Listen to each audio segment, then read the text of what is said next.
Hello दोस्तों, जय हिंद। आप सभी का आपके चैनल स्टडीग्राम में स्वागत है। तो चलिए आज हम लोग पढ़ेंगे राष्ट्रपति। ये बहुत ही ज़्यादा इम्पोर्टेंट है, ठीक है, बहुत ही ज़्यादा इम्पोर्टेंट है, यानी कि इसको वीवीआई कर लीजिए। वेरी वेरी इम्पोर्टेंट है, यहाँ से सवाल जो है पूछे जाते हैं। तो चलिए हम लोग आगे बढ़ते हैं। और प्लेलिस्ट में जो है, प्लेलिस्ट में आपका प्लेलिस्ट में आपका इससे पहले के जितने भी चैप्टर्स हैं उनको पढ़ाया गया है। करीब करीब 10 चैप्टर्स, 10 क्लास हो चुका है। तो आप लोग प्लेलिस्ट में है जाकर देख सकते हैं। 10 क्लास हो चुका है, प्लेलिस्ट में है जाकर देख सकते हैं। साथ ही ज्योग्राफी का भी 9 या 10 क्लास हो चुका है, और हिस्ट्री का भी, आधुनिक भारत का 9 क्लास हो चुका है, और प्राचीन भारत का करीब करीब 6-7 क्लास हुआ होगा। तो प्लेलिस्ट में है, आप लोग जाकर देख सकते हैं। चलिए, ये जो है आपका, ये सभी एग्जाम्स के लिए महत्वपूर्ण है। ये जो है आपका सभी एग्जाम्स के लिए महत्वपूर्ण है, चाहे वो यूपीएससी हो, चाहे बीपीएससी हो, चाहे आपका यूपीपीसीएस हो, चाहे आपका टीआरई 4 हो, टीआरई 4 जो आने वाला है उसके लिए हो, चाहे जो भी एग्जाम्स, एक दिवसीय एग्जाम, उन सभी के लिए बहुत ही महत्वपूर्ण है। तो चलिए हम लोग शुरू करते हैं। तो चैनल ये आपका है, आप यहाँ पर पूरी ज़िंदगी फ्री में पढ़ेंगे, कोई पैसा नहीं, कुछ भी नहीं। अभी मेरे पास संसाधन नहीं है, फिर भी मैं आपको पढ़ा रहा हूँ। संसाधन होने के बावजूद भी मैं आप लोगों को हमेशा फ्री में पढ़ाऊँगा।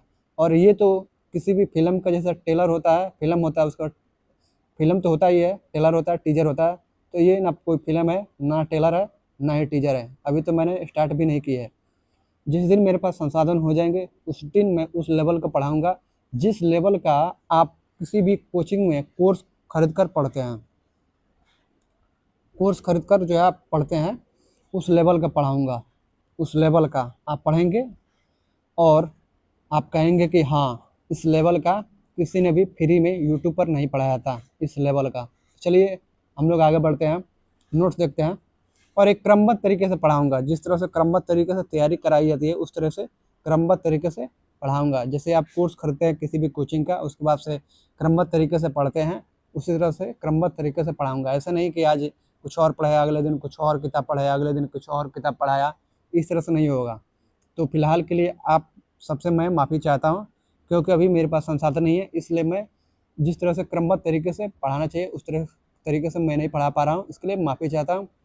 मेरे पास संसाधन हो जाएंगे तो मैं आपको क्रमबद्ध तरीके से फ्री में तैयारी कराऊंगा, फ्री में, एकदम फ्री में।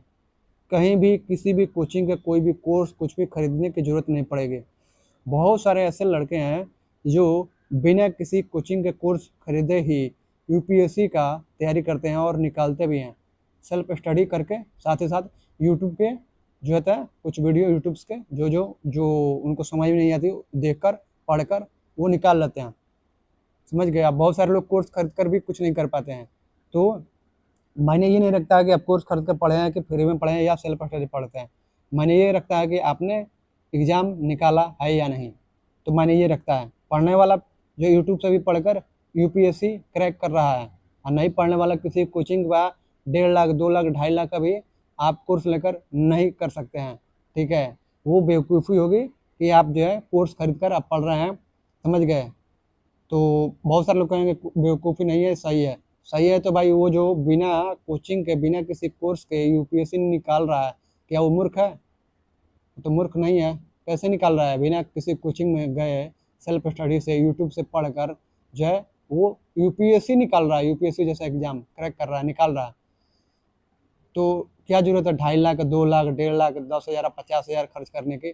फ्री में जब आपको पढ़ाया जा रहा है तो आप पढ़िए, क्यों अपना पैसा बर्बाद करेंगे? दूसरी बात, देखिए गवर्नमेंट जब जो है, गवर्नमेंट जब वो मेहनत और किस्मत दोनों मांगती है।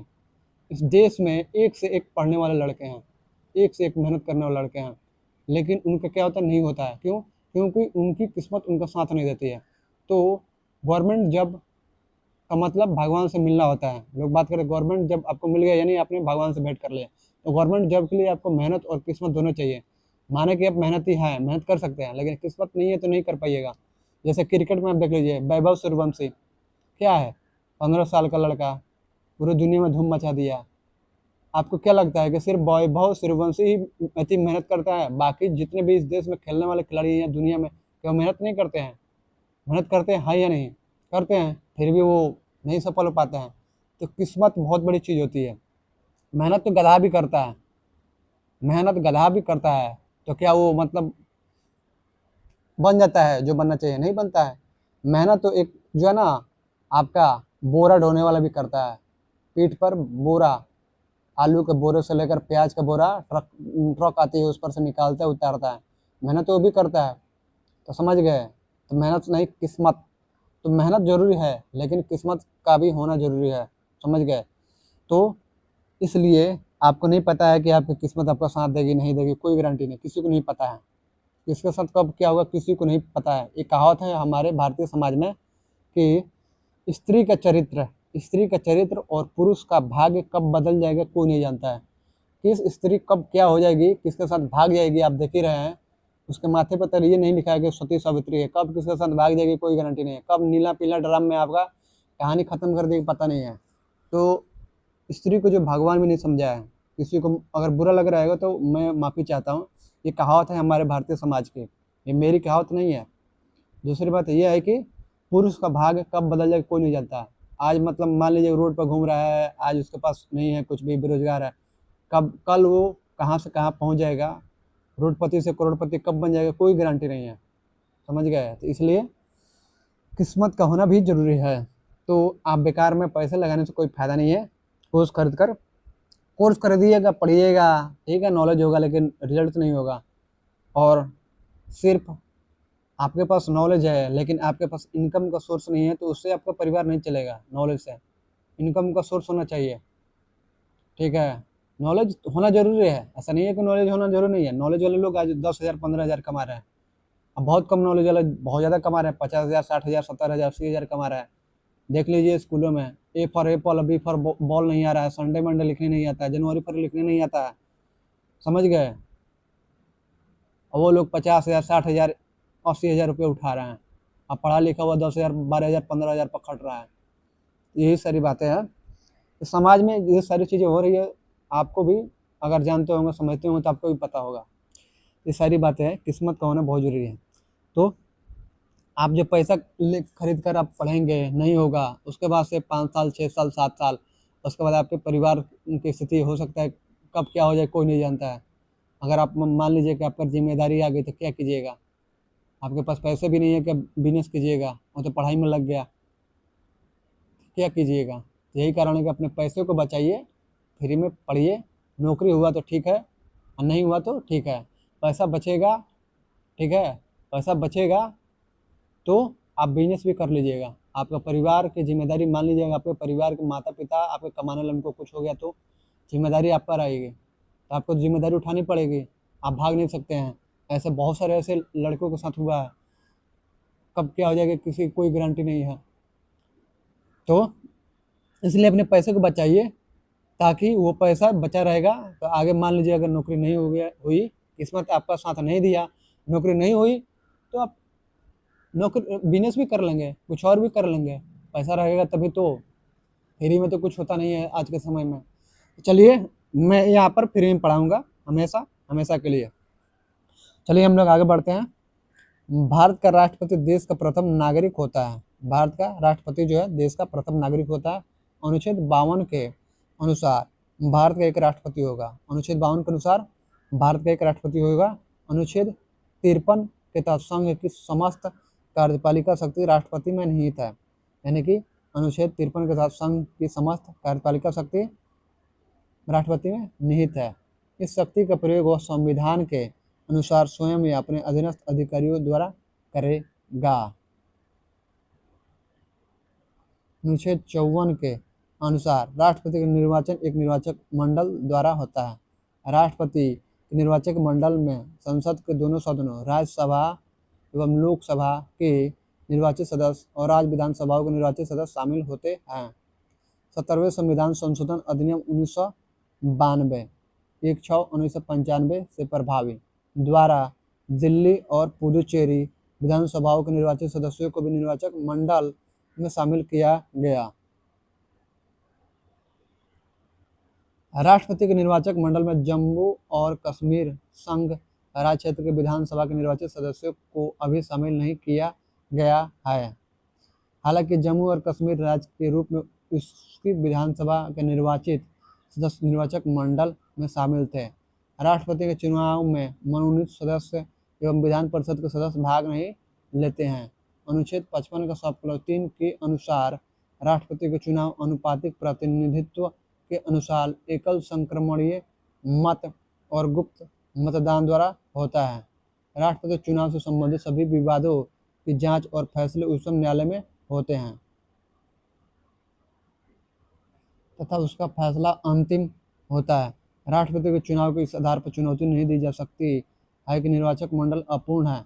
अनुच्छेद 58 का सब 1 में राष्ट्रपति निर्वाचित होने के लिए अर्हताएं भारत के नागरिक हो, 35 वर्ष की आयु पूरा कर चुका हो तथा लोकसभा का सदस्य निर्वाचित होने की योग्यता बताई गई है। अनुच्छेद 58 का सब 2 के अनुसार भारत सरकार किसी राज्य की सरकार के अधीन या उनमें से किसी के नियंत्रण में किसी स्थानीय या अन्य प्राधिकारी के अधीन कोई लाभ का पद धारण करने वाला व्यक्ति राष्ट्रपति निर्वाचित होने का पात्र नहीं होगा। राष्ट्रपति, उपराष्ट्रपति, राज्यपाल अथवा संघ या राज्य के मंत्री का पद इस संदर्भ में लाभ का पद नहीं समझा जाएगा। राष्ट्रपति के चुनाव में नामांकन के लिए उम्मीदवार के कम से कम 50 प्रस्तावक और 50 अनुमोदक निर्वाचक मंडल के सदस्यों में से होने चाहिए। जमानत राशि के रूप में 15,000 रुपये जमा करना होता है। यदि निर्वाचित न हो पाने वाला उम्मीदवार निर्वाचन हेतु आवश्यक मतों को 1/6 भाग से अधिक वैध मत प्राप्त करने में असमर्थ रहता है तो उसकी जमानत राशि जब्त कर ली जाती है। अनुच्छेद 56 में राष्ट्रपति की पदावधि पद ग्रहण की तारीख से 5 वर्ष तक का उल्लेख है। अनुच्छेद 56 का सब 1 के परंतु के उपखंड क के अनुसार भारत का राष्ट्रपति अपना त्याग पत्र उपराष्ट्रपति को संबोधित करके दे सकता है। यानी कि अनुच्छेद 56 का सब 1 के परंतु के उपखंड क के अनुसार भारत के जो राष्ट्रपति है अपने त्याग पत्र उपराष्ट्रपति को संबोधित करके दे सकता है।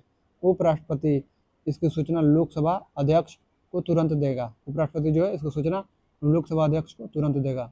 अनुच्छेद जो है 56 का सब 2 अनुच्छेद 57 राष्ट्रपति पद के लिए किसी व्यक्ति के पुनर्निर्वाचन की पात्रता निर्धारित करता है। 42वें संविधान संशोधन अधिनियम 1976 के तहत राष्ट्रपति 42वें संविधान संशोधन अधिनियम 1976 के तहत राष्ट्रपति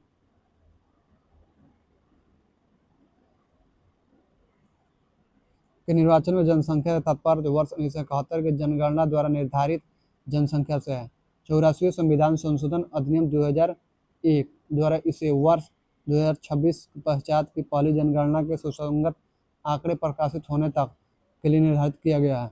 अनुच्छेद 59 के सब 1 के अनुसार यदि संसद के किसी सदन का या किसी राज्य के विधानमंडल का किसी सदन का कोई सदस्य राष्ट्रपति निर्वाचित हो जाता है तो यह समझा जाएगा कि उसने उस सदन में अपना स्थान राष्ट्रपति के रूप में अपने पद ग्रहण की तारीख से रिक्त कर दिया है।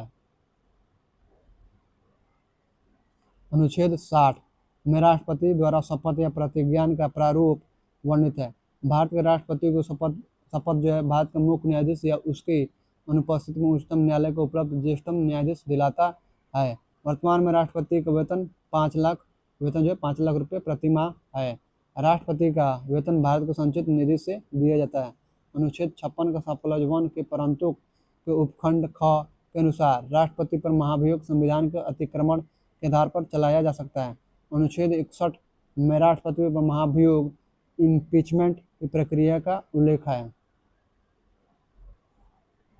अनुच्छेद 61 का सब 2 के अनुसार महाभियोग का आरोप तब तक नहीं लगाया जाएगा जब तक ऐसा आरोप लगाने की प्रस्तावना किसी ऐसे संकल्प में अंतर्वृष्ट नहीं है जो कम से कम 14 दिन की ऐसे संकल्प को प्रस्तावित करने के आशय की लिखित सूचना के दिए जाने के पश्चात प्रस्तावित किया गया हो। इस 14 दिन की अग्रिम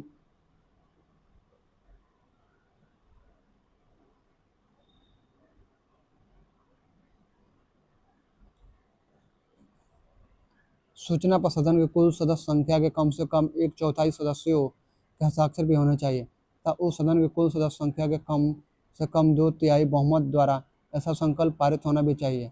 अनुच्छेद जो है 62 को सब क्लॉज 2 के अनुसार यदि राष्ट्रपति पद की रिक्ति राष्ट्रपति की मृत्यु, पद त्याग या पद से हटाए जाने या अन्य कारण से हुई है तो उसके पद में रिक्ति को भरने के लिए निर्वाचन रिक्ति होने की तारीख के पश्चात यथाशीघ्र और प्रत्येक दशा में 6 माह बीतने से पहले किया जाएगा।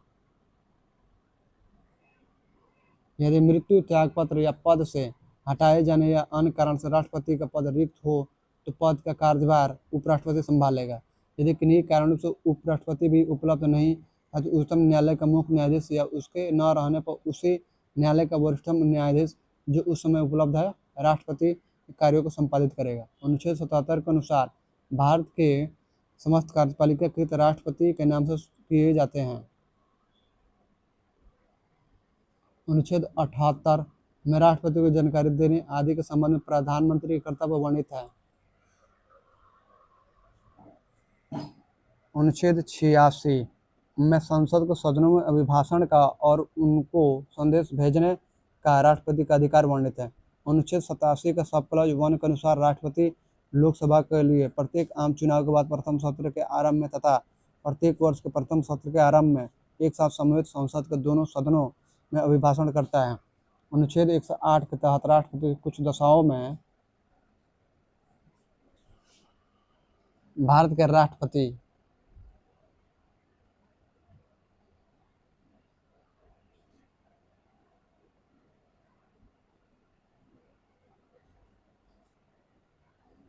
राष्ट्रपति देखिए अब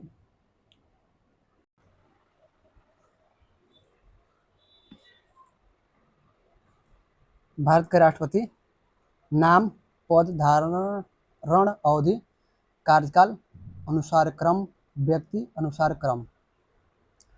डॉक्टर राजेंद्र प्रसाद देखिए 26 जनवरी 1950 से 13 मई 1962 तक जो है ये रहे थे। कार्यकाल अनुसार क्रम 1 से 3, व्यक्ति अनुसार क्रम 1। डॉक्टर सर्वपल्ली राधाकृष्णन जो है 13 मई 1962 से 13 मई 1967 तक, कार्यकाल जो है 4। आपका व्यक्ति क्रम 2 नंबर पर। डॉक्टर जाकिर हुसैन जो है 13 मई 1967 से 69 तक, 5। कार्यकाल अनुसार क्रम 5 और व्यक्ति अनुसार क्रम 3 है। वराह वेंकट गिरी यानी कार्यवाहक 13 मई 1969 से 20 जुलाई 1969 तक। न्यायमूर्ति मोहम्मद हिदायतुल्लाह कार्यवाहक 20 जुलाई 1969 से 24 अगस्त 1969। वराह गिरी वेंकट गिरी 20 अगस्त 1969 से 24 अगस्त 1974। डॉक्टर फखरुद्दीन अली अहमद जो है 24 अगस्त 1974 से 11 फरवरी 1977। बीडी जति जो है कार्यवाहक 11 फरवरी 1977 से 25 जुलाई 1977। नीलम संजीव रेड्डी जो है 25 जुलाई 1977 से 25 जुलाई 1982। ज्ञानी जैल सिंह जो है 25 जुलाई 1982 से 25 जुलाई 1987। आर वेंकट रमन जो है 25 जुलाई 1987 से 25 जुलाई 1992। डॉक्टर शंकर दयाल शर्मा जो 25 जुलाई 1992 से 25 जुलाई 1997। के आर नारायणन जो है 25 जुलाई 1997 से 25 जुलाई 2002। डॉक्टर एपीजे अब्दुल कलाम जो है 25 जुलाई 2002 से 25 जुलाई 2007। प्रतिभा देवी सिंह पाटिल जो है 25 जुलाई 2007 से 25 जुलाई 2012। प्रणब मुखर्जी जो है 25 जुलाई 2012 से 25 जुलाई 2017। रामनाथ कोविंद जो है 25 जुलाई 2017 से 25 जुलाई 2022। द्रौपदी मुर्मू जो है 25 जुलाई 2022 से अब तक। डॉक्टर राजेंद्र प्रसाद जो है 26 जनवरी 1950 से 13 मई 1952 तक अंतरिम राष्ट्रपति थे। चलिए हम लोग आगे देखते हैं।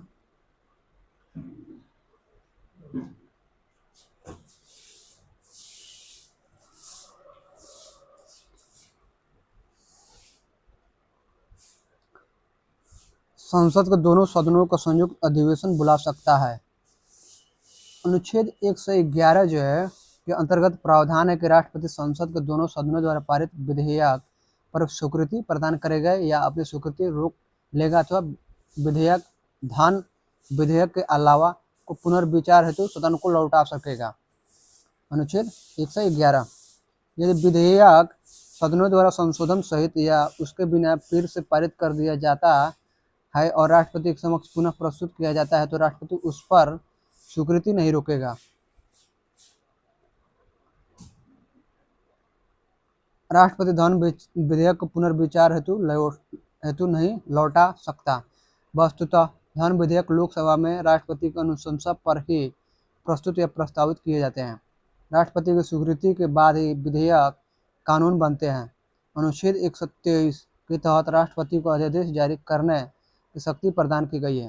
अनुच्छेद 72 के तहत भारत के राष्ट्रपति को क्षमादान की शक्ति प्रदान की गई है।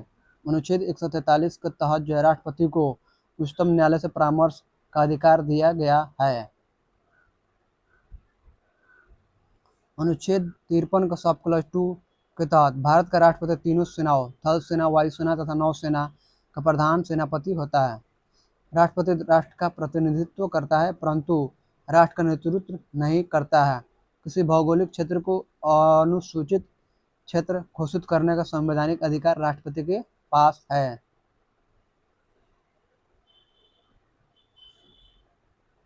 चलिए अब हम लोग जो प्रश्न कोश देखेंगे। प्रश्न कोश का पहला सवाल हम लोग देखते हैं, निम्नांकित में से कौन भारतीय गणतंत्र का प्रमुख है?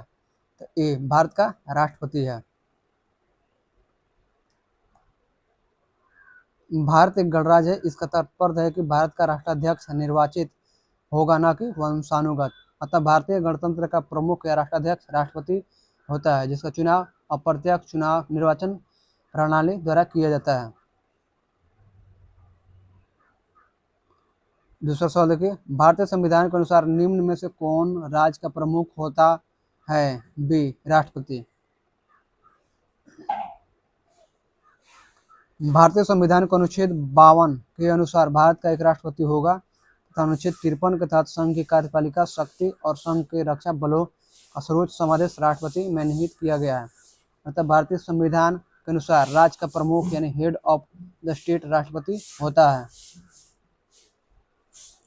3 नंबर, निम्न कथनों पर विचार कीजिए। कथन ए, भारत का राष्ट्रपति ब्रिटिश राजा से भिन्न है। कारण आर, भारत का राष्ट्रपति का पद अमेरिका के राष्ट्रपति से मिलता है। आगे देखिए क्या दिया गया।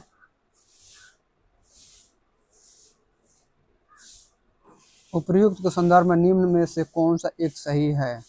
कौन सा सही है? तो ए सही है परंतु आर जो है गलत है। ये सही है और आर जो है गलत है।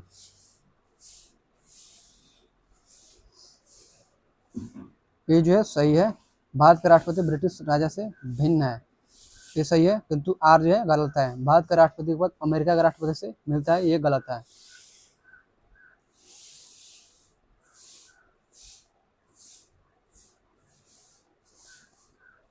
भारत का राष्ट्रपति निर्वाचित होता है और ब्रिटेन का राजा वंशानुगत, अतः दोनों भिन्न है।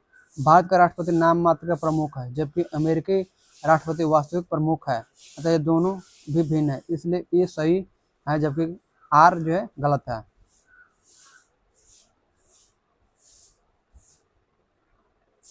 4 नंबर, नीचे 2 वक्तव्य दिए गए हैं। कथन ए, संघीय कार्यपालिका का मुखिया भारत का राष्ट्रपति होता है।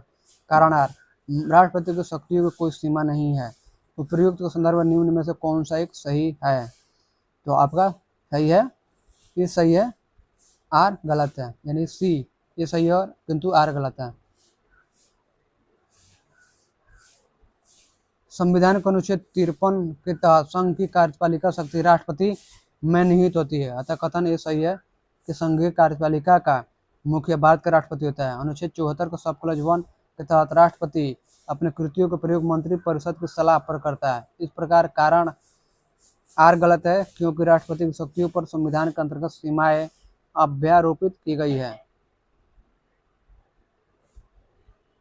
5 नंबर, भारत के राष्ट्रपति अपनी शक्तियों का प्रयोग करते हैं ए सीधे अथवा अपने अधीनस्थ अधिकारियों द्वारा। भारतीय संविधान के अनुसार भारत का एक राष्ट्रपति होगा। अनुच्छेद 52 जिसमें संघ की कार्यपालिका शक्ति निहित होगी और वह इसका प्रयोग इस संविधान के अनुसार स्वयं या अपने अधीनस्थ अधिकारियों के द्वारा करेगा। अनुच्छेद 53 का सब क्लॉज 1। 6 नंबर, भारत का कार्यपालिका अध्यक्ष एग्जीक्यूटिव हेड कौन है? तो ए राष्ट्रपति। अनुच्छेद 53 का सब क्लॉज 1 के अनुसार संघ की कार्यपालिका शक्ति राष्ट्रपति में निहित होगी, जिसका प्रयोग वह इस संविधान के अनुसार स्वयं या अपने अधीनस्थ अधिकारियों के द्वारा करेगा। इस प्रकार भारतीय संघ का कार्यपालिका अध्यक्ष एग्जीक्यूटिव हेड राष्ट्रपति होता है। 7 नंबर, भारत के संविधान के अनुसार केंद्र की कार्यपालिका शक्ति निम्नलिखित में निहित है। पहला राष्ट्रपति, दूसरा प्रधानमंत्री, तीसरा नहीं दिए गए, नीचे दिए गए कुछ सही उत्तर का चयन कीजिए। तो आपका आंसर होगा केवल 1।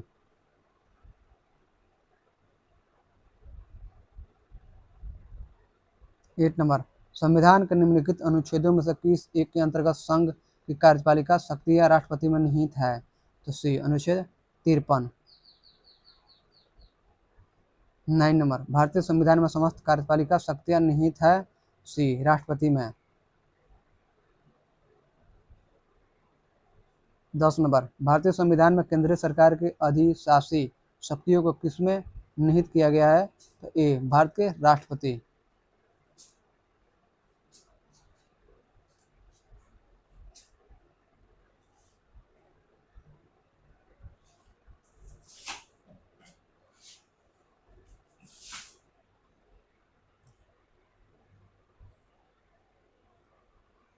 11 नंबर, नीचे दो कथन दिए गए जिनमें से एक को अभिकथन ए और दूसरे को कारण आर कहा गया है।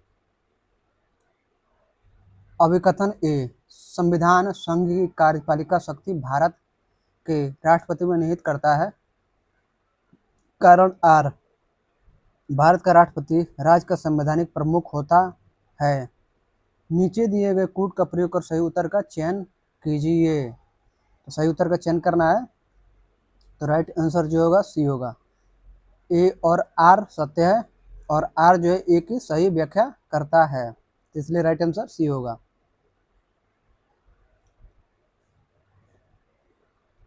भारतीय संविधान का अनुच्छेद 53 के तहत संघ की कार्यपालिका शक्ति राष्ट्रपति में निहित होती है, अतः अभिकथन ए सत्य है। ध्यातव्य है कि भारत का राष्ट्रपति राज्य का संवैधानिक प्रमुख होता है। भारतीय संविधान का अनुच्छेद 74 का सब क्लॉज 1 के तहत राष्ट्रपति अपने कृत्यों का प्रयोग मंत्री परिषद के सलाह पर करता है। इस प्रकार ए और आर दोनों सत्य है एवं आर जो है ए की सही व्याख्या करता है।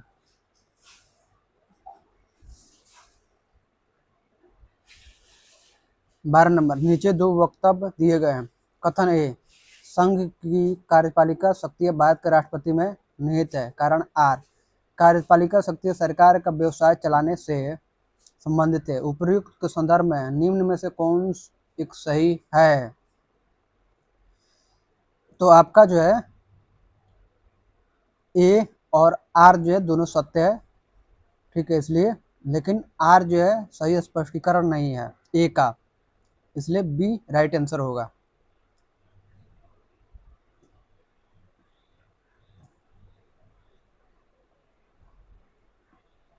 तेरह नंबर सवाल देखिए। 13 नंबर, नीचे दो वक्तव्य दिए गए हैं। कथन ए, रक्षा बलों का सर्वोच्च कमांड राष्ट्रपति में निहित है। कारण आर, प्रधान सेनापति की हैसियत से राष्ट्रपति की शक्तियां विधायी नियंत्रण से स्वतंत्र है। यहाँ पर देखिए थोड़ा सा, नीचे दिए गए कूट से सही उत्तर चुनना है। तो आपका क्या होगा? तो ए सही है और आर क्या है कि गलत है, इसलिए राइट आंसर होगा सी होगा।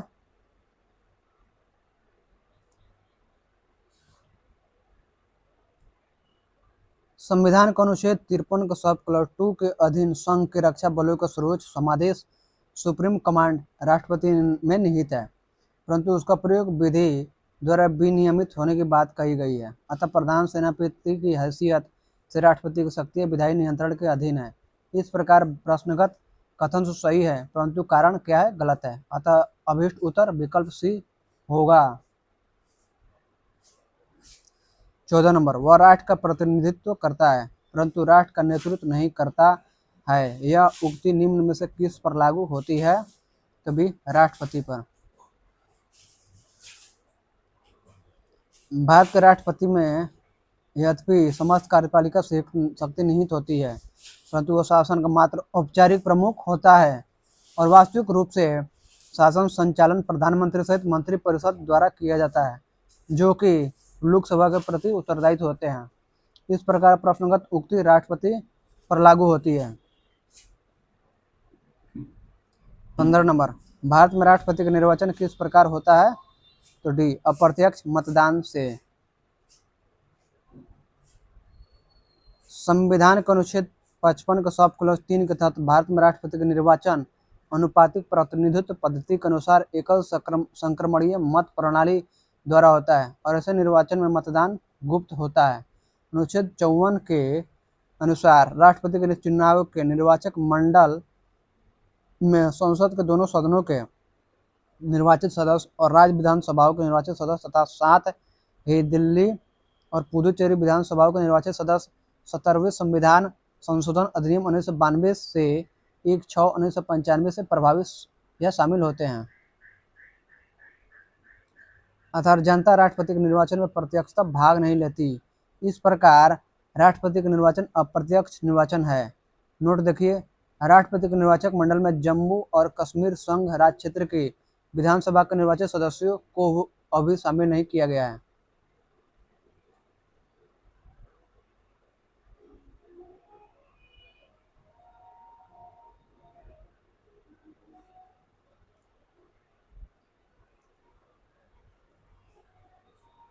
सोलह नंबर कथन देखिए। कथन ए, भारत का राष्ट्रपति अप्रत्यक्ष निर्वाचन से चुना जाता है। कारण आर, एक निर्वाचक मंडल की व्यवस्था है जो संसद के दोनों सदनों और राज्य की विधानसभाओं के निर्वाचित सदस्यों को मिलाकर बनता है। उपयुक्त के संदर्भ में सही उत्तर चुनिए। सही जो होगा, ए और आर दोनों सही है, और ए का सही स्पष्टीकरण कौन है? तो आर है, तो इसलिए राइट आंसर सी होगा।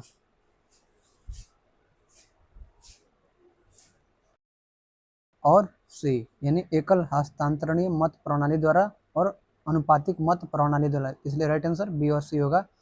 चलिए आगे बढ़ते हैं। 18 नंबर सवाल देखिए।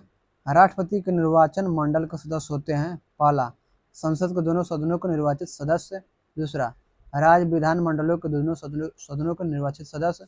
तीसरा, सभी राज्यों के विधानसभाओं के निर्वाचित सदस्य। चौथा, दिल्ली और पुदुचेरी विधानसभाओं के निर्वाचित सदस्य। कूट, तो आपका कूट में हो जाएगा आपका 1, 3 और 4 सही है।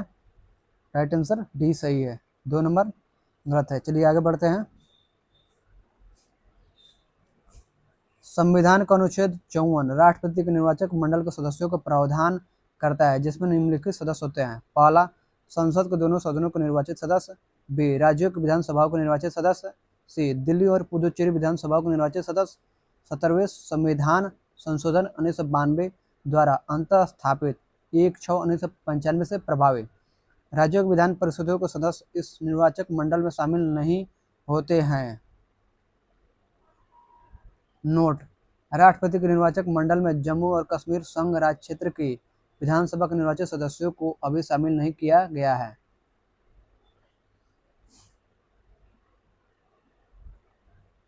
19 नंबर, राष्ट्रपति के चुनाव के लिए निर्वाचक मंडल में कौन से सदस्य शामिल होते हैं? तो सी, संसद के दोनों सदनों के निर्वाचित सदस्य और राज्य विधानसभाओं के निर्वाचित सदस्य। 20 नंबर, भारतीय संविधान के 17वें संशोधन द्वारा भारत के राष्ट्रपति के चुनाव में जिन 2 केंद्र शासित प्रदेशों को भाग लेने का अधिकार दिया गया है वे हैं आपका बी, दिल्ली और पुदुचेरी। 21 नंबर, निम्नलिखित में से कौन भारत के राष्ट्रपति के निर्वाचन हेतु निर्वाचक गण में सम्मिलित नहीं है? तो डी, राज्यों के विधान परिषदों के निर्वाचित सदस्य। 22 नंबर, निम्नलिखित में से कौन राष्ट्रपति के निर्वाचन हेतु निर्वाचक गण के सदस्य हैं? नीचे दिए गए कूट से सही उत्तर चुनिए। पहला, संसद के दोनों सदनों के सभी सदस्य। दूसरा, राज्य विधानसभाओं के सभी निर्वाचित सदस्य। तीसरा, संघ राज्य क्षेत्रों की विधानसभाओं के सभी निर्वाचित सदस्य। चौथा, सभी राज्यपाल तथा उपराज्यपाल। इसमें आंसर नहीं दिया गया है।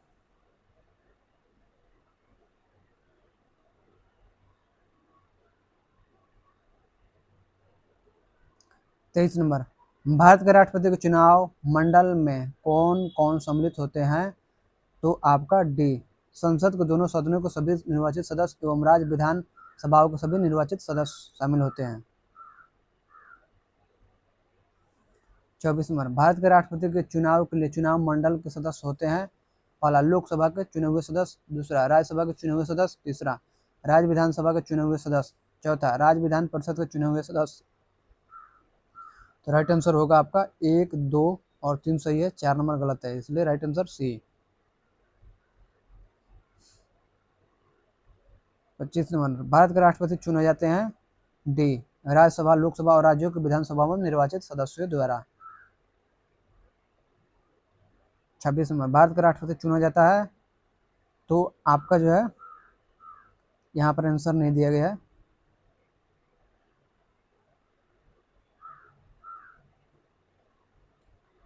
27 में देखिए, निम्नलिखित में से कौन राष्ट्रपति के चुनाव प्रकरण के लिए सही नहीं है? तो आपका जो है डी, निर्वाचक मंडल के अपूर्ण होने के आधार पर राष्ट्रपति का चुनाव स्थगित किया जा सकता है। संविधान का अनुच्छेद 54 के तहत राष्ट्रपति के चुनाव एक निर्वाचक मंडल के सदस्यों द्वारा किया जाता है। इसमें संसद तथा राज्यों की विधानसभाओं के निर्वाचित सदस्य शामिल होते हैं। दिल्ली और पुदुचेरी संघ राज्य क्षेत्रों की विधानसभाओं के निर्वाचित सदस्यों को भी इसमें शामिल किया गया है। अनुच्छेद 56 के तहत राष्ट्रपति अपने पद ग्रहण की तारीख से 5 वर्ष की अवधि तक पद धारण करता है तब वह अपने पद की अवधि समाप्त हो जाने पर भी तब तक पद धारण करता है जब तक उसका उत्तराधिकारी अपना पद ग्रहण नहीं कर लेता है। अनुच्छेद 62 के सब क्लॉज 1 के अनुसार राष्ट्रपति की पदावधि समाप्ति से हुई रिक्ति को भरने के लिए निर्वाचन पदावधि की समाप्ति से पहले ही पूर्ण कर लिया जाएगा। निर्वाचक मंडल के अपूर्ण होने अर्थात किसी विधानसभा के बर्खास्त होने की वजह से राष्ट्रपति का चुनाव स्थगित नहीं किया जा सकता है। अनुच्छेद 71 का सब क्लॉज 4 के उपबंध के तहत राष्ट्रपति के चुनाव को इस आधार पर चुनौती नहीं दी जा सकती कि निर्वाचक मंडल अपूर्ण है। राष्ट्रपति के निर्वाचन के मामले में एयर 1974 SC 1682 सर्वोच्च न्यायालय ने निर्णय दिया कि राष्ट्रपति पद के लिए निर्वाचन को इस आधार पर न तो स्थगित किया जा सकता है और न ही अवैध ठहराया जा सकता है कि किसी राज्य विधानसभा को भंग कर दिए जाने के कारण निर्वाचक नामावली अधूरी थी, अतः विकल्प डी का कथन सही नहीं है।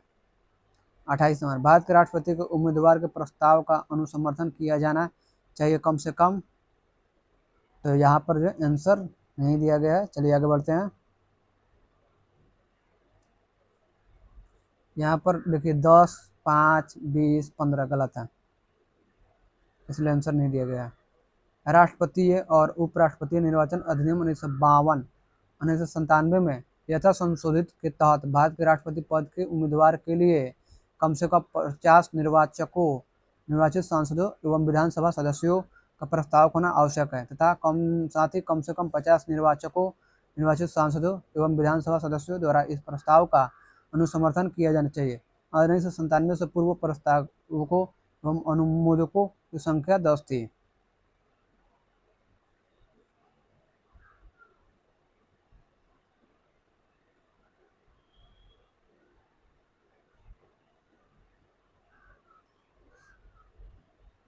उनतीस में देखिए, निम्न कथनों पर विचार कीजिए।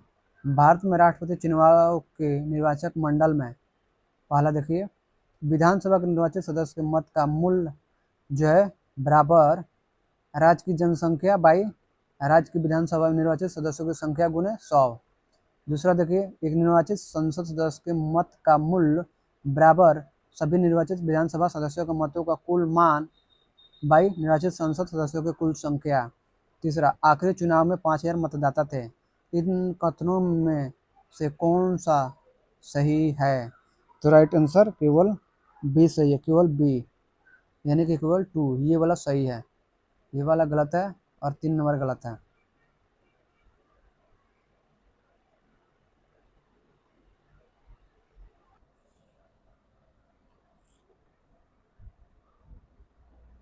राष्ट्रपति के चुनाव का तरीका सूत्र अनुच्छेद 55 में वर्णित है, जिसके अनुसार केवल कथन 2 सही है।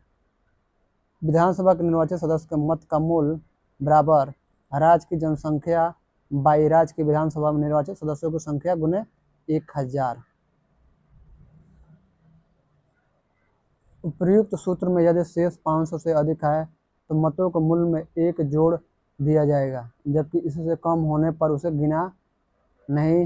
नहीं गिना जाएगा। साथ ही यहाँ जो जनसंख्या से तात्पर्य अनुच्छेद 55 का स्पष्टीकरण के अनुसार वर्ष 2026 के पश्चात की पहली जनगणना के सुसंगत आंकड़े प्रकाशित होने तक 1971 की जनगणना में अभिनिश्चित संख्या से है। संसद के निर्वाचित सदस्य के मत का मूल्य बराबर सभी निर्वाचित विधानसभा सदस्यों के मतों का कुल मान बाई निर्वाचित संसद सदस्यों की कुल संख्या। उपर्युक्त सूत्र में यदि शेषफल आधे से कम है तो नहीं गिना जाएगा और यदि जनसंख्या ज़्यादा है तो उसे 1 गिना जाएगा। 12वें राष्ट्रपति चुनाव 2002 में 4896 मतदाता थे, अतः कथन 3 गलत है। वर्ष 2022 में संपन्न 16वें राष्ट्रपति चुनाव में मत देने के योग्य निर्वाचकों की कुल संख्या 4796 थी।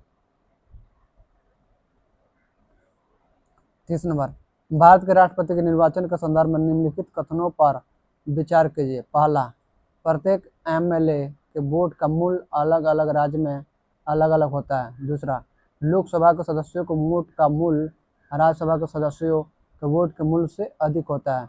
उपयुक्त कथनों में से कौन सा सही है? तो केवल 1, केवल 2, केवल सी जो है 1 और 2 दोनों, डी जो है ना तो 1 ना ही 2, तो केवल जो है 1 जो है सही है। केवल 1 यानी ये वाला सही है, ये गलत है, इसलिए राइट आंसर ये होगा।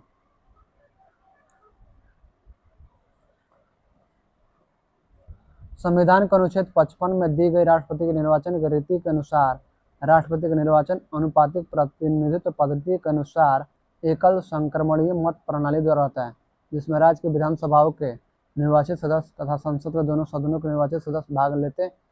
राज्य की विधानसभा के प्रत्येक सदस्य का मत मूल्य निम्न सूत्र से निकाला जाता है, बराबर राज्य की जनसंख्या जो है ना बाई विधानसभा में कुल निर्वाचित सदस्यों की संख्या बाई 1000।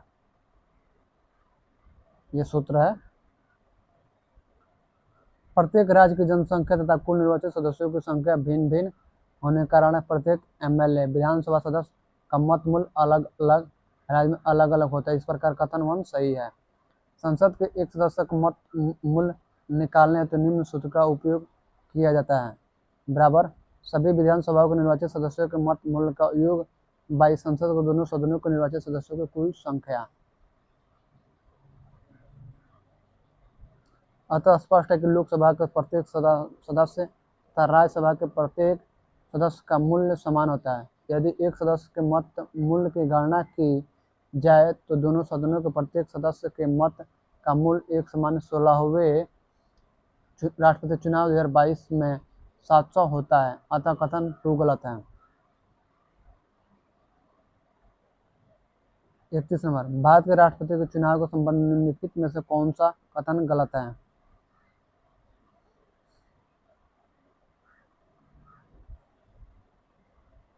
31 नंबर का डी, किसी राज्य की विधानसभा के प्रत्येक निर्वाचित सदस्य के उतने मत होंगे जितने कि 100 के गुणित उस भागफल में हो जो राज्य की जनसंख्या को उस विधानसभा के निर्वाचित सदस्यों की कुल संख्या में भाग देने पर आए।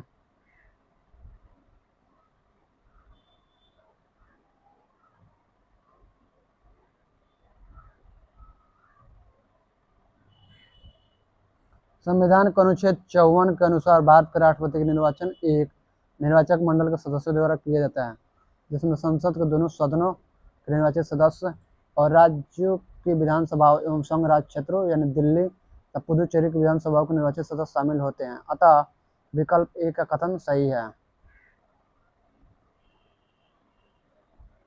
अनुच्छेद 55 के स्पष्टीकरण के अनुसार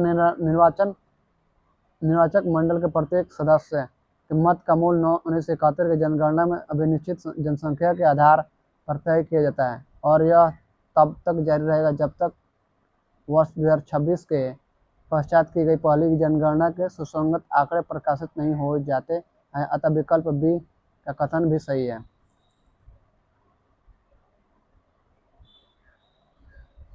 अनुच्छेद 55 के खंड 3 के अनुसार राष्ट्रपति का निर्वाचन अनुपातिक प्रतिनिधित्व पद्धति के अनुसार एकल संक्रमणीय मत द्वारा होता है और ऐसे निर्वाचन में मतदान गुप्त होता है, अतः विकल्प सी का कथन भी सही है।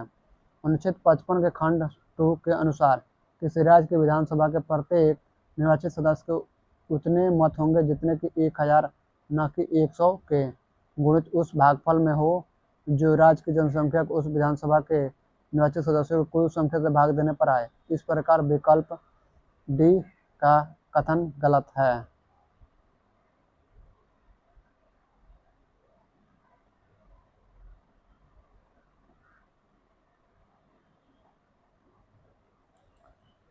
बत्तीस नंबर सवाल देखिए, भारत के राष्ट्रपति के निर्वाचन के बारे में निम्नलिखित कथनों पर विचार कीजिए। तो विचार करना है तो देख लेते हैं। पहला, संसद के दोनों में से किसी भी सदन या राज्यों के विधानसभाओं में नाम निर्दिष्ट किए गए सदस्य निर्वाचक मंडल में शामिल किए जाने के लिए भी अहर्य हैं। दूसरा, निर्वाच्य विधानसभा सीटें की जितनी अधिक होती है वह है उस राज्य के प्रत्येक एमएलए के वोट का मान उतना ही अधिक होता है। तीसरा, मध्य प्रदेश के प्रत्येक एमएलए के वोट का मान केरल के प्रत्येक एमएलए के वोट के मान से अधिक है। चौथा, पुदुचेरी के प्रत्येक एमएलए के वोट का मान अरुणाचल प्रदेश के प्रत्येक एमएलए के वोट के मान से अधिक है, क्योंकि अरुणाचल प्रदेश की तुलना में पुदुचेरी में कुल जनसंख्या का निर्वाच्य सीटों की कुल संख्या से अनुपात अधिक है। उपयुक्त में कितने कथन सही है? तो आपका जो है कथन एक सही है, बाकी सब गलत है, तो इसलिए राइट आंसर ये होगा, केवल 1 होगा, यानी कि केवल 1 ही सही है, ऊपर वाला 1 नंबर, बाकी जो है ना सभी गलत था। 2 नंबर 3 नंबर 4 नंबर ये सब गलत था। राष्ट्रपति निर्वाचन जनता द्वारा प्रत्यक्ष रूप से न होकर एक निर्वाचक मंडल द्वारा किया जाता है जिसमें निम्नलिखित लोग शामिल होते हैं।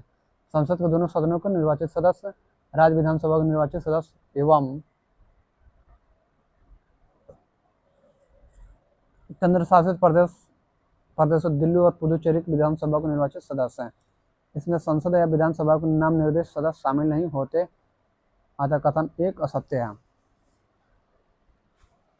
राष्ट्रपति चुनाव में किसी राज्य की विधानसभा के प्रत्येक निर्वाचित सदस्य के उतने मत होते हैं जितने कि 1000 के गुणित उस भागफल यानी क्वोटिएंट में हो जो राज्य की जनसंख्या को उस विधानसभा के निर्वाचित सदस्यों की कुल संख्या से भाग देने पर आए। अतः विधानसभा सीटें अधिक होने पर राज्य के प्रत्येक विधायक के वोट का मान कम होगा। इस प्रकार कथन 2 असत्य है। वर्तमान में राष्ट्रपति निर्वाचन के संदर्भ में मध्य प्रदेश के प्रत्येक एमएलए के वोट का मान 131 है, जबकि केरल के प्रत्येक एमएलए के वोट का मान 152 है, अतः कथन 3 असत्य है। पुदुचेरी के प्रत्येक एमएलए के वोट का मान 16 है, जबकि अरुणाचल प्रदेश के प्रत्येक एमएलए के वोट का मान 8 है। पुदुचेरी के प्रत्येक एमएलए के वोट का मान अरुणाचल प्रदेश के प्रत्येक एमएलए के वोट के मान से अधिक है, क्योंकि अरुणाचल प्रदेश की तुलना में पुदुचेरी में कुल जनसंख्या के निर्वाचित सीटों कुल संख्या से अनुपात अधिक है, अतः कथन 4 सत्य है। 33 नंबर, 2022 के राष्ट्रपति के निर्वाचन में राजस्थान विधानसभा के प्रत्येक सदस्य का मत मूल्य था, तो 129 था। वर्ष 2022 के भारतीय राष्ट्रपति निर्वाचन में प्रत्येक संसद सदस्य का मत मूल्य 700 था, जबकि प्रमुख राज्यों की विधानसभाओं के प्रत्येक सदस्य का मत मूल्य इस प्रकार था। उत्तर प्रदेश 208 सर्वाधिक, तमिलनाडु 176, झारखंड 176, महाराष्ट्र 175, बिहार 173, आंध्र प्रदेश 159, केरल 152, पश्चिम बंगाल 151, उड़ीसा 149, गुजरात 147, तेलंगाना 132, मध्य प्रदेश 131, कर्नाटक 131, छत्तीसगढ़ 129, राजस्थान 129, असम 116, पंजाब 116, हरियाणा 112, उत्तराखंड 64, सिक्किम 7 यानी न्यूनतम। 34 नंबर, राष्ट्रपति के निर्वाचन में राज्य का मुख्यमंत्री मतदान करने के लिए पात्र नहीं होता है यदि सी वह राज्य विधानमंडल में उस सदन का सदस्य हो। अनुच्छेद 54 के अनुसार राष्ट्रपति चुनाव में राज्य विधानमंडल के उच्च सदन अर्थात विधान परिषद का सदस्य मतदान नहीं कर सकते हैं। अतः यदि मुख्यमंत्री इस सदन का सदस्य है तो वह राष्ट्रपति चुनाव में मतदान करने के लिए पात्र नहीं होता है।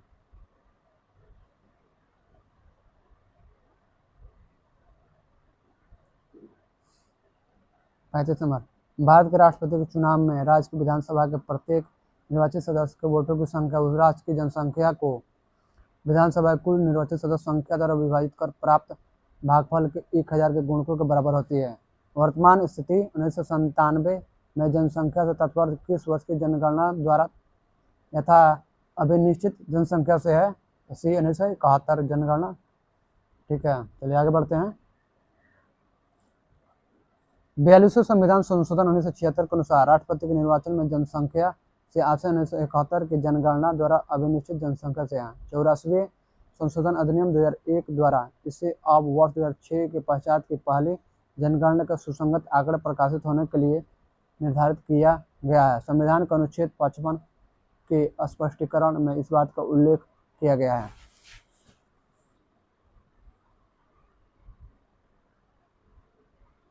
36 नंबर, राष्ट्रपति को चुनाव प्रक्रिया के संबंध में क्या सही नहीं है? तो आपका डी, उपयुक्त में से कोई नहीं।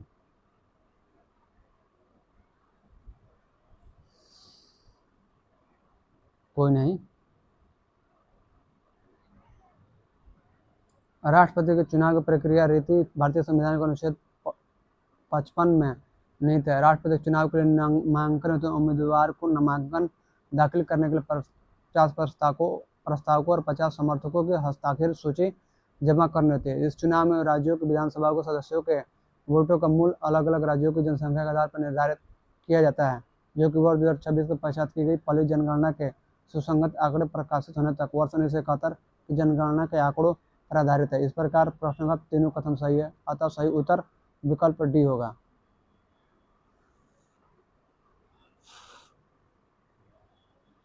37 नंबर, भारतीय राष्ट्रपति के विषय में निम्नलिखित कथनों पर विचार कीजिए। पहला, उसे भारत का जन्मा नागरिक होना चाहिए।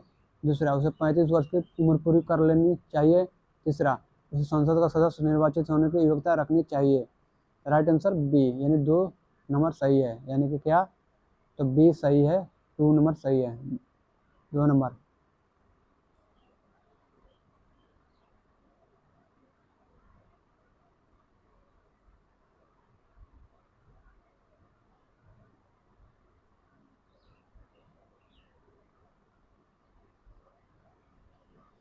राष्ट्रपति पद के लिए निर्वाचित होने के अनुच्छेद 58 का सब क्लॉज 1 के अनुसार निम्नलिखित योग्यताएं होनी चाहिए। पहला, भारत का नागरिक हो।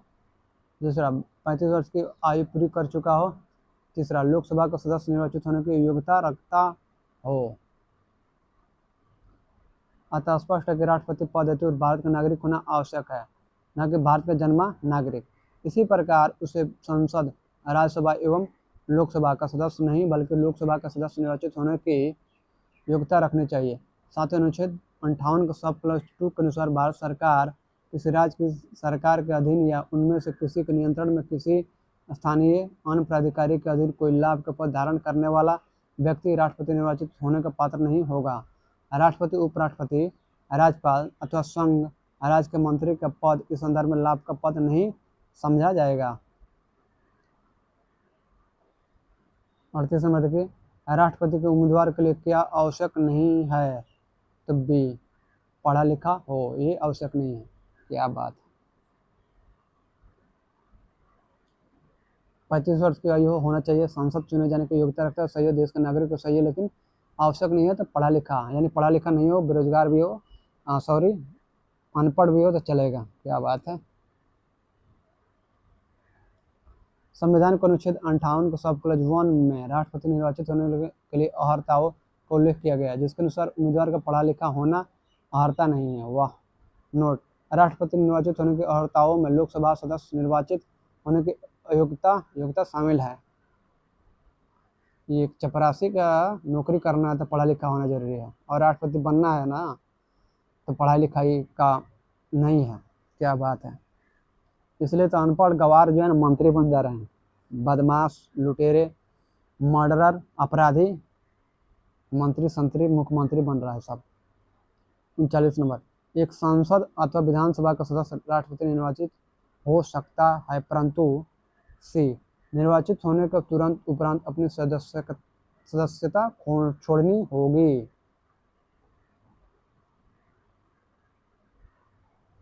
संविधान के अनुच्छेद 59 का सब प्लस 1 के अनुसार यदि संसद के किसी सदन का या किसी राज्य के विधानमंडल के किसी सदन का कोई सदस्य राष्ट्रपति निर्वाचित हो जाता है तो यह समझा जाएगा कि उसने उस सदन में अपना स्थान राष्ट्रपति के रूप में अपने पद ग्रहण की तारीख से रिक्त कर दिया है। अतः संवैधानिक दृष्टि से यद्यपि कोई विकल्पगत कथन सही नहीं है, तथापि दिए गए विकल्पों में निकटतम उत्तर विकल्प सी है। 40 नंबर देखिए, भारत का राष्ट्रपति कितनी बार पुनः चुनाव के लिए पात्र होता है? 1 बार, 2 बार,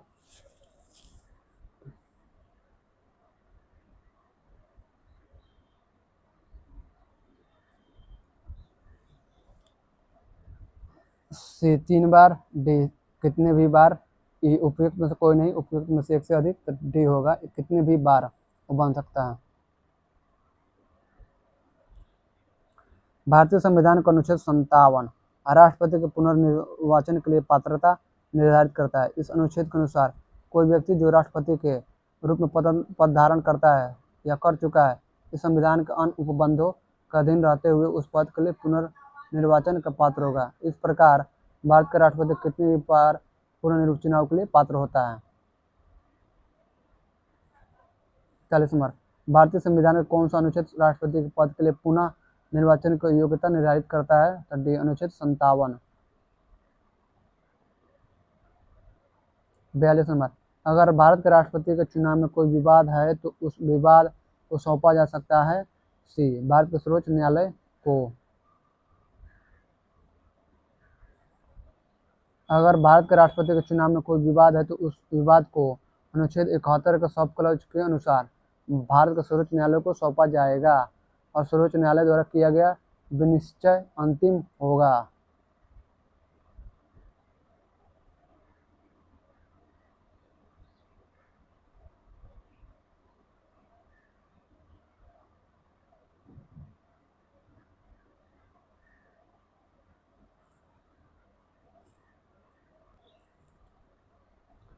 तैतालीस नंबर सवाल देखिए, निम्नलिखित कथनों पर विचार कीजिए। पहला, यदि भारत के राष्ट्रपति का निर्वाचन भारत के उच्चतम न्यायालय द्वारा शून्य घोषित कर दिया जाता है तो ऐसे विनिश्चय की तिथि से पूर्व राष्ट्रपति के पद के कर्तव्यों के निष्पादन में राष्ट्रपति के द्वारा किए गए सभी कृत्य अविधिमान हो जाते हैं। दूसरा, भारत के राष्ट्रपति के पद के लिए निर्वाचन इस आधार पर मुलतवी किया जाता है कि कुछ विधानसभाएं विघटित हो गई है और उनके निर्वाचन अभी होने शेष हैं। तीसरा, कोई विधेयक भारत के राष्ट्रपति को प्रस्तुत किए जाने पर संविधान द्वारा विहित की गई समय सीमा के अंदर राष्ट्रपति को अपनी अनुमति देनी होती है। उपयुक्त कितने कथन सही है? तो कोई भी सही नहीं है, केवल 1, केवल 2, सी में सभी 3, डी कोई भी नहीं है, कोई भी सही नहीं है।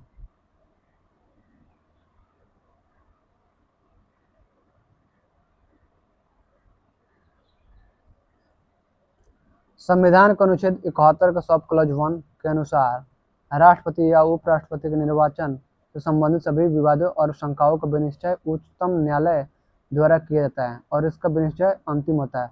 अनुच्छेद 71 का सब प्लस 2 के अनुसार यदि उच्चतम न्यायालय द्वारा किसी व्यक्ति के राष्ट्रपति या उपराष्ट्रपति के रूप में निर्वाचन को शून्य घोषित कर दिया जाता है तो ऐसे विनिश्चय की तारीख को या उससे पूर्व यथास्थिति राष्ट्रपति या उपराष्ट्रपति द्वारा अपने पद के कर्तव्यों के निष्पादन में किए गए कृत्य अविधिमान्य नहीं होते हैं। अतः कथन 1 सही नहीं है।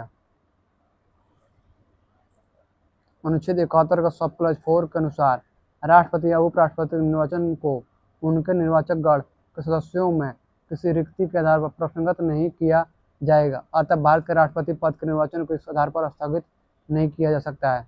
कुछ राज्यों की विधानसभाएं विघटित हो गई है और उनके निर्वाचन होने अभी बाकी है। इस प्रकार कथन 2 भी सही नहीं है। संविधान के अनुच्छेद 111 के तहत कोई विधेयक राष्ट्रपति को अनुमति के लिए प्रस्तुत किए जाने पर उसे उस अनुमति देने के लिए किसी समय सीमा का प्रावधान नहीं किया गया। अतः कथन 3 भी सही नहीं है। इस प्रकार, इस प्रश्न का कोई भी कथन सही नहीं है। 44, राष्ट्रपति 5 वर्ष तक अपने पद पर रहता है। सी, अपने पद ग्रहण के दिन से। अनुच्छेद 56 का सबका लजवान के अनुसार राष्ट्रपति अपने पद ग्रहण के दिन से 5 वर्ष की अवधि तक पद धारण करता है। 45 मान, भारत के राष्ट्रपति अपना पद त्याग किसको संबोधित करके देते हैं? तो बी, उपराष्ट्रपति को।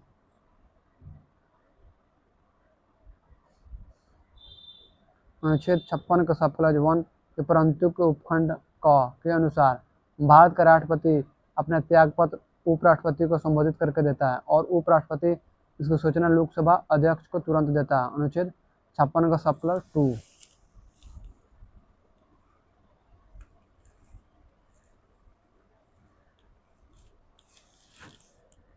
46 में देखिए, भारत का राष्ट्रपति अपना त्यागपत्र किसको सौंपता है? तो आपका हो जाएगा बी, भारत के उपराष्ट्रपति को। 47 में, भारत के राष्ट्रपति को उसके पद से हटाया जा सकता है। तो डी, संसद द्वारा। अनुच्छेद 56 के खंड 1 के परंतु के उपखंड ख के अनुसार संविधान का अतिक्रमण करने पर राष्ट्रपति को अनुच्छेद 61 में उपबंधित रीति अनुच्छेद 61 राष्ट्रपति में महाभियोग चलाने की प्रक्रिया संसद द्वारा चलाए गए महाभियोग के माध्यम से पद से हटाया जा सकता है।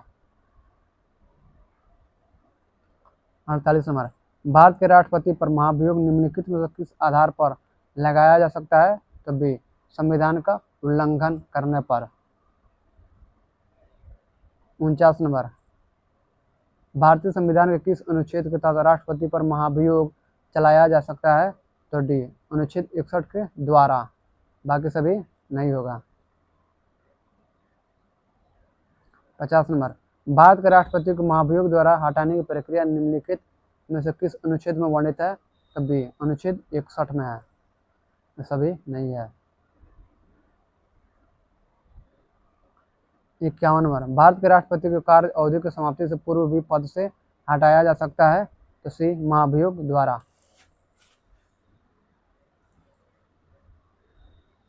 52 नंबर, राष्ट्रपति पर महाभियोग का आरोप संसद के किस सदन द्वारा लगाया जा सकता है? तो सी, संसद के किसी भी सदन द्वारा। राष्ट्रपति पर महाभियोग चलाने की प्रक्रिया का वर्णन अनुच्छेद 61 में किया गया है। अनुच्छेद 61 का सब क्लॉज 1 के अनुसार राष्ट्रपति पर महाभियोग का आरोप संसद का कोई सदन लगाएगा और अनुच्छेद 61 का सब क्लॉज 3 के अनुसार दूसरा सदन उस आरोप का अनुसरण करेगा या कराएगा और ऐसे अनुसरण में राष्ट्रपति को स्वयं उपस्थित होने का तथा अपना प्रतिनिधित्व कराने का अधिकार होगा। अनुच्छेद 61 का सब क्लॉज 4 के अनुसार यदि अन्वेषण के परिणाम स्वरूप यह घोषित करने वाला संकल्प के राष्ट्रपति के विरुद्ध लगाया गया आरोप सिद्ध हो गया है, आरोप का अनुसरण करने या कराने वाले सदन के कुल सदस्य संख्या के कम से कम 2/3 बहुमत द्वारा पारित कर दिया जाता है, तो ऐसे संकल्प का प्रभाव उसके इस प्रकार पारित किए जाने की तारीख से राष्ट्रपति को उसके पद से हटाना होगा। 53 नंबर, निम्नलिखित में से कौन सा अनुच्छेद भारत के राष्ट्रपति पर महाभियोग के बारे में बताता है? तो सी, अनुच्छेद 61। 54 नंबर सवाल देखिए, भारतीय संविधान में कौन सा अनुच्छेद राष्ट्रपति के महाभियोग से संबंधित प्रावधानों को प्रदान करता है? तो सी, अनुच्छेद 61।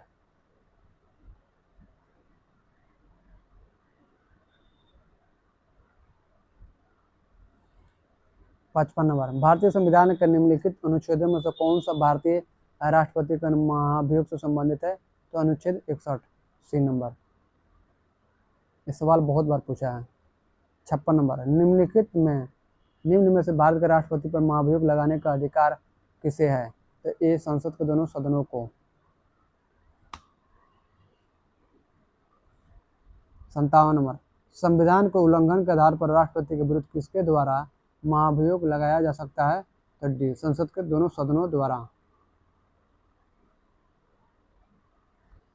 58 नंबर, भारत के राष्ट्रपति पर महाभियोग चलाने के लिए कम से कम कितने दिन पूर्व की सूचना आवश्यक है? तो बी, 14 दिन की।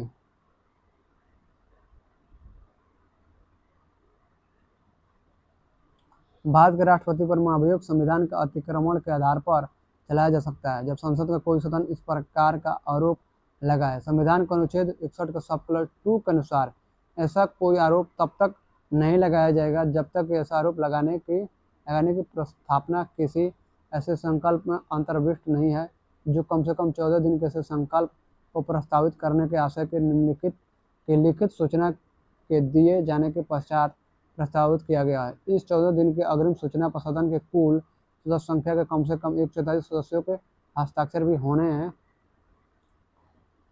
चाहिए तथा उस सदन के कुल सदस्य संख्या के कम से कम 2/3 बहुमत द्वारा ऐसा संकल्प पारित भी होना चाहिए। 59 नंबर, निम्नलिखित में से कौन सा भारत के राष्ट्रपति के निर्वाचक गण का तो भाग है परंतु उसको महाभियोग प्राधिकरण का भाग नहीं है? तो डी, राज्यों की विधानसभाएं। अनुच्छेद 61 के अनुसार राष्ट्रपति पर महाभियोग एक अर्धन्यायिक प्रक्रिया है जो संसद में चलाई जाती है। इसमें राज्यों की विधानसभाएं भाग नहीं लेती है, जबकि अनुच्छेद 54 के ख के अनुसार राज्यों की विधानसभाओं के निर्वाचित सदस्य राष्ट्रपति के निर्वाचक गण का भाग है। ध्यातव्य है कि राज्यों के विधान परिषद राष्ट्रपति के निर्वाचक गण का भाग नहीं है। 60 नंबर, निम्न में से कौन राष्ट्रपति के निर्वाचक मंडल के रूप में कार्य करता है लेकिन महाभियोग प्रक्रिया में भाग नहीं लेता है? तो बी, राज्य विधानसभाएं। 61 नंबर, भारत के राष्ट्रपति के महाभियोग की प्रक्रिया है ए, अर्धन्यायिक प्रक्रिया है। 62 नंबर, राष्ट्रपति का रिक्त स्थान भर लिया जाना चाहिए? तो बी, 6 माह में।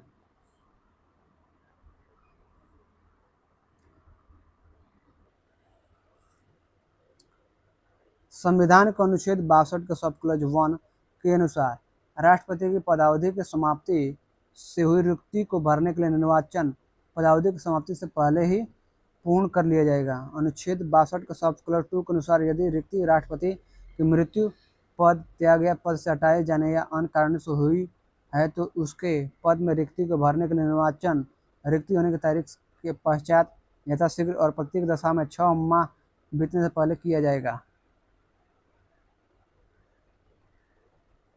63 नंबर, पदासीन राष्ट्रपति की पदावधि की समाप्ति से भिन्न किसी कारण से उत्पन्न होने वाली रिक्ति की दशा में रिक्ति भरने के लिए निर्वाचन अवश्य हो जाना चाहिए। पहला, रिक्ति होने की तिथि से 6 माह के भीतर। बे, रिक्ति की तिथि से 1 वर्ष बाद। अगला देखिए क्या दिया गया।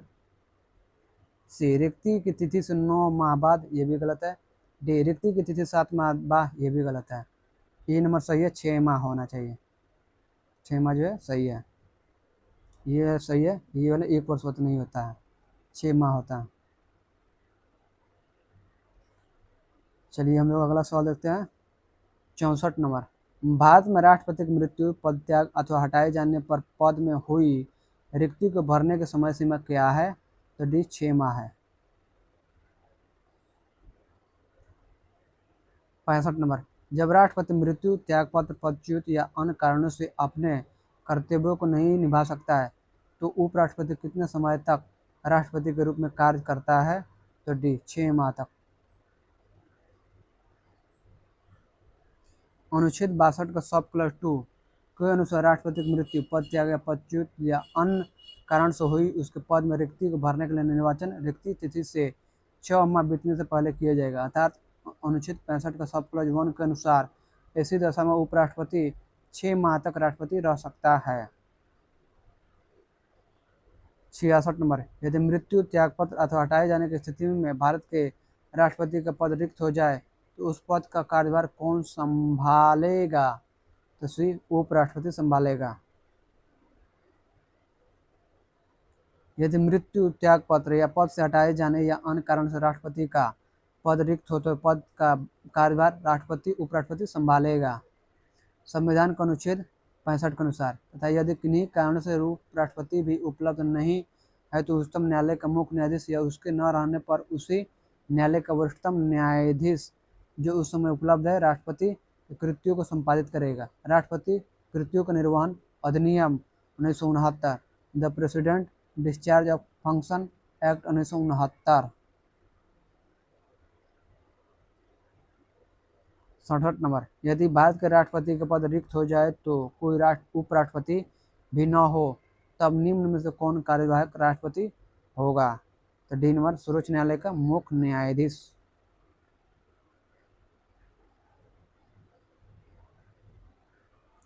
68 नंबर, यदि किसी समय राष्ट्रपति एवं उपराष्ट्रपति दोनों का पद रिक्त हो जाए तब राष्ट्रपति का कार्य कौन करेगा? सी, भारत का प्रधान न्यायाधीश। 69 नंबर, यदि राष्ट्रपति एवं उपराष्ट्रपति का पद खाली हो तो भारत के राष्ट्रपति के पद पर कौन होता है? तो बी, भारत का मुख्य न्यायाधीश होता है। 70 नंबर, यदि भारत में राष्ट्रपति एवं उपराष्ट्रपति का पद एक ही समय बिंदु पर खाली हो जाता है तो राष्ट्रपति का पद अस्थायी तौर पर निम्नलिखित अधिकारी धारण करेगा? बी, सर्वोच्च न्यायालय का मुख्य न्यायाधीश। 71 नंबर, कथन, अपने कार्यकाल के दौरान भारत के राष्ट्रपति के विरुद्ध किसी भी न्यायालय में मुकदमा नहीं चलाया जा सकता, कारण राष्ट्रपति का पद संविधान के ऊपर होता है। चलिए आगे देखते हैं क्या दिया गया है। और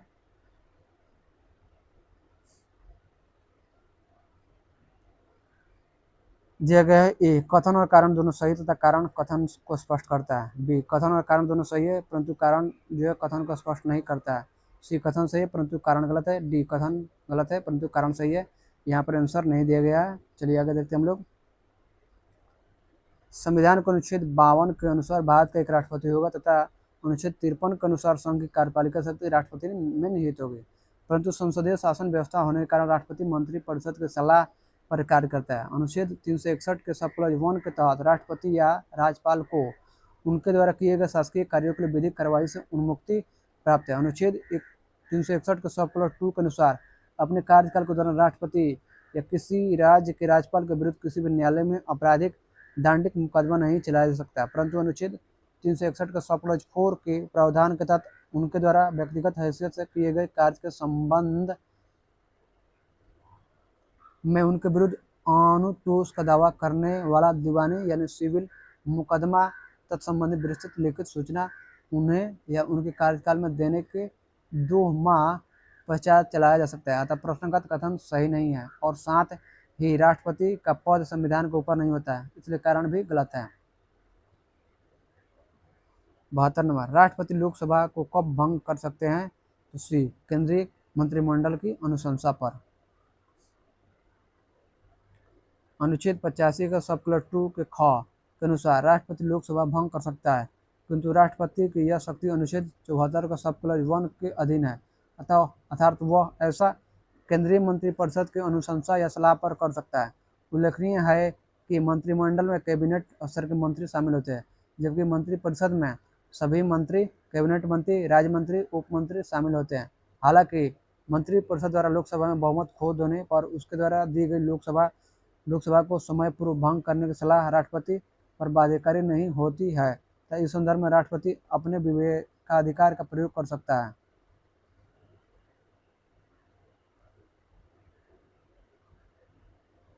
तिहत्तर नंबर, भारत के राष्ट्रपति डैश की अनुशंसा पर लोकसभा को भंग कर सकते हैं? तो डी, मंत्रिपरिषद।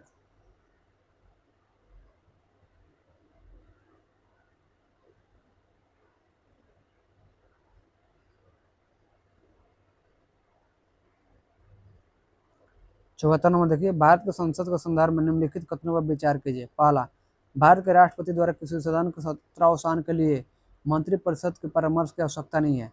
दूसरा, सदन का सत्रावसान सामान्यतः सदन के अनिश्चित काल के लिए स्थगित होने के पश्चात किया जाता है, किंतु भारत के राष्ट्रपति द्वारा उस सदन का सत्रावसान करने का कोई वर्जन नहीं है जो सत्र में है। 3, लोकसभा का विघटन भारत के राष्ट्रपति द्वारा असाधारण परिस्थितियों को छोड़कर मंत्रिपरिषद के परामर्श से किया जाता है। उपयुक्त कथनों में से कौन सा या कौन सा सही है? तो आपका हो जाएगा 2 और 3 सही है, यानी राइट आंसर सी होगा। 1 नंबर गलत है।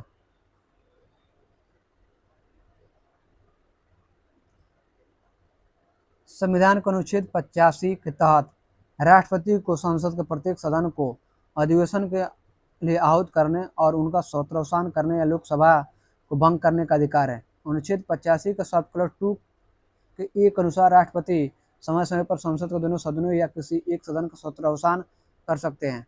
उपयुक्त संवैधानिक प्रावधान के तहत राष्ट्रपति के आदेश से सदन के किसी सत्र का समापन सत्रावसान यानी प्रोरोगेशन कहलाता है।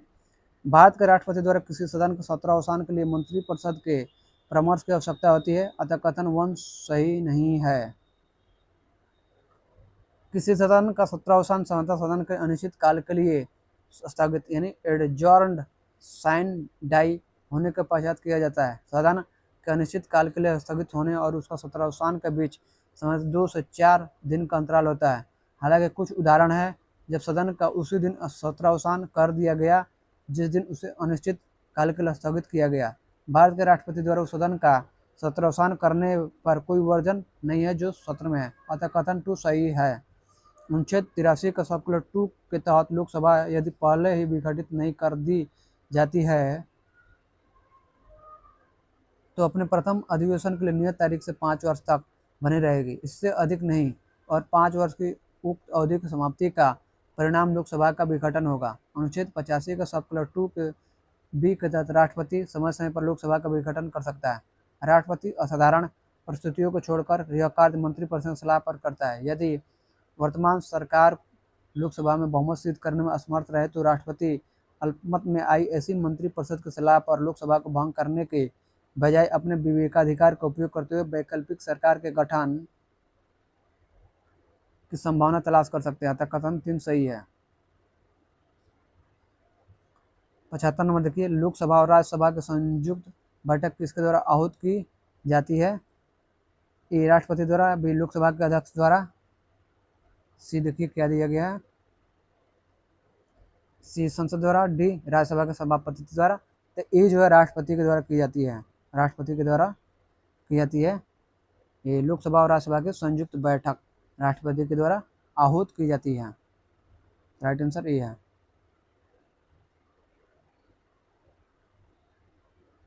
संविधान का अनुच्छेद 108 के तहत किसी विधेयक पर दोनों सदनों के मध्य गतिरोध की स्थिति में लोकसभा और राज्यसभा की संयुक्त बैठक राष्ट्रपति द्वारा आहूत की जा सकती है। अनुच्छेद 118 के सब क्लॉज 4 के तहत दोनों सदनों की संयुक्त बैठक की अध्यक्षता लोकसभा द्वारा अध्यक्ष द्वारा की जाती है। 76 नंबर, अनुच्छेद 108 के अंतर्गत लोकसभा और राज्यसभा की संयुक्त बैठक आहूत की जाती है, ये राष्ट्रपति द्वारा। 77 नंबर, भारतीय संसद का संयुक्त अधिवेशन निम्नलिखित में से कौन एक बुला सकता है? ए राष्ट्रपति। 78 नंबर, निम्न में से कौन सी अभिव्यक्ति भारत के संविधान का अनुच्छेद 108 के अंतर्गत दोनों सदनों की संयुक्त बैठक आहूत करने की सूचना के संबंध में उचित है? ए राष्ट्रपति का आशय। राष्ट्रपति का आशय यानी इंटेंशन अभिव्यक्ति भारत के संविधान के अनुच्छेद 108 के अंतर्गत संसद के दोनों सदनों को संयुक्त बैठक आहूत करने की सूचना के संबंध में उचित है। संविधान के अनुच्छेद 108 के अनुसार राष्ट्रपति किसी विधेयक पर कुछ दशाओं में दोनों सदनों को संयुक्त बैठक आहूत कर सकता है तथा राष्ट्रपति विधेयक पर विचार विमर्श करने और मत देने के प्रयोजन के लिए दोनों सदनों की संयुक्त बैठक में अधिवेशित होने के लिए आहूत करने के अपने आशय की सूचना यदि वे बैठक में है तो संदेश द्वारा या यदि वे बैठक में नहीं है तो लोक अधिसूचना द्वारा देगा।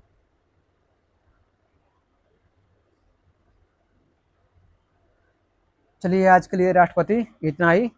हम लोग कल करेंगे, क्या करेंगे तो कल हम लोग पार्ट 2 में करेंगे राष्ट्रपति पूरा। पार्ट 2 में राष्ट्रपति होगा और उपराष्ट्रपति होगा। उपराष्ट्रपति के बारे में हम लोग कल पूरा करेंगे। तो चलिए तब तक के लिए जय हिंद, जय भारत, भारत माता की जय। चैनल को लाइक, सब्सक्राइब, कमेंट जरूर कीजिए। ये आपका अपना चैनल है, यहाँ पर आप हमेशा पूरे जीवन फ्री में पढ़ेंगे। चलिए मिलते हैं। अपना ख्याल रखिए, अपने माता पिता, परिवार, समाज, अपने देश का ख्याल रखिए। अपने माता पिता, परिवार, अपने देश से प्यार कीजिए। लाइफ में आगे बढ़िए, मेहनत कीजिए और अपने सपनों को पूरा कीजिए। और आशा करूँगा कि भगवान अपने सपने को पूरा करें, आपकी इच्छाएं पूरी हो।